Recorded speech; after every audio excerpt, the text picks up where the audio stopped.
What is the story with the Mondo Boys name? Yeah. Like, are we brothers is always the thing, because we're both named Mike, which brothers wouldn't be named both Mike, but it is the go-to that's the question.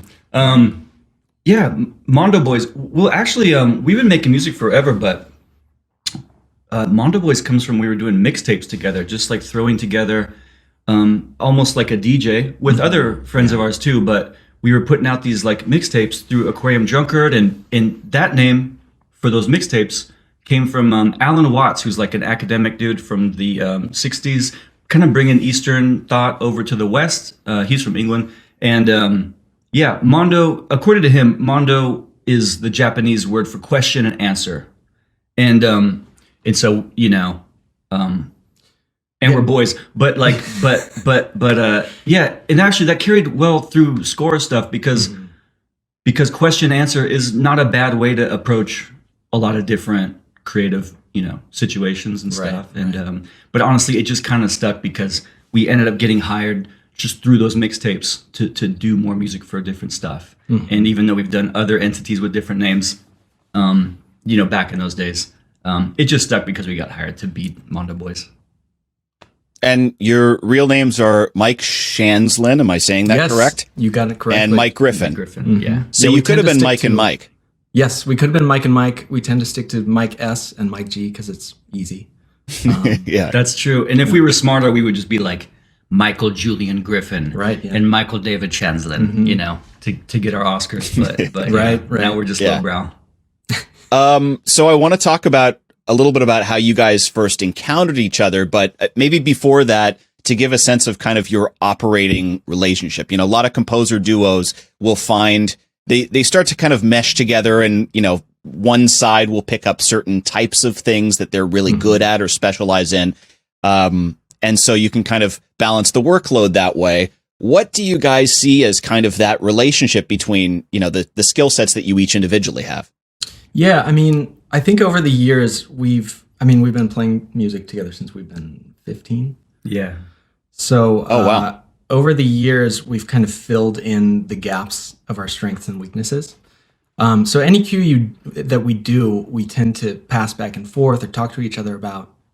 So it ends up being quite a collaboration with any cue, really. Are there certain things that you guys chime in on that I'm looking for a little depth there, because I know you have slightly different paths to where you are. Although I didn't know you'd been making music since you were 15. So it sounds like maybe you guys had one of these things where you met early on and then came back and started working with each other again. Yeah, we're like a crutch for each other too. Right, absolutely. But yeah, I mean, if what it tends to happen sometimes is if we get to do a song or something, sometimes I'm more likely to like jump on vocals, like I might do that. Okay. More likely, and then so we end up in that situation a couple times. But it's always a good thing to do. Yeah. Anyway, to try to do vocals. Sometimes, like if someone wants a song for something, and we're always excited if we get to do a song, right? We'll do a score for a movie, but if a song comes up, we do like to try to write it and make it original, and when that happens, just demo it out with the vocal. But sometimes it'll survive, and you can still have your voice on there. Like, because you use demo, like we'll hire a vocalist, a professional vocalist, but here's a demo, and then we make demo-itis kind of work for us by like having that vocal might survive, and then Oh, okay, yeah. Both of us do it, but sometimes as far as like differences between us, like that's one thing.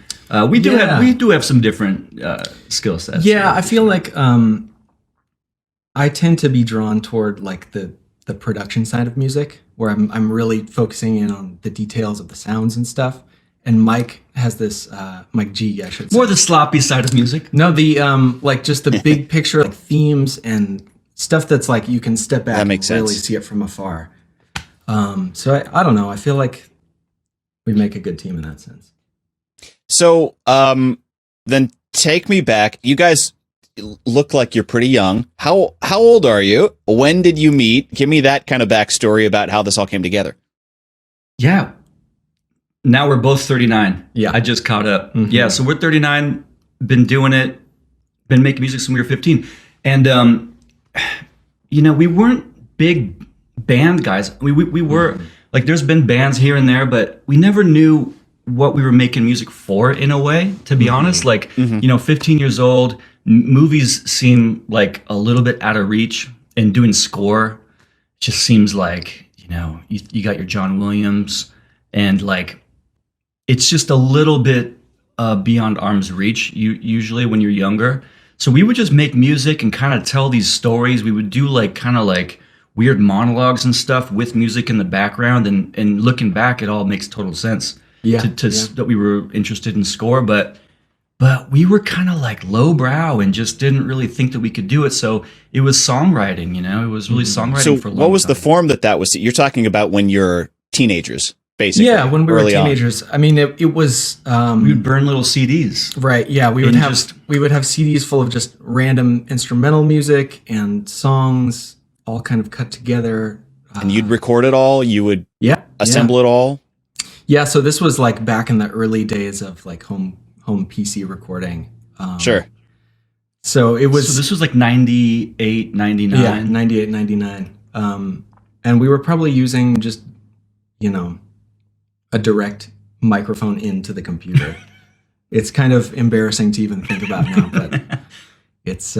we've come a long way. Yeah. But yeah, and then we moved to LA, Mike went to USC, and I moved to LA to kind of be there. But also I ended up going to film school and really enjoyed that. And so then we started to kind of bring in different influences back to our thing. And yeah, going to film school was a big thing to just understand how movies are made and the needs of not only how music works in a story, but the needs of like all of post-production, how that whole world kind of has to go.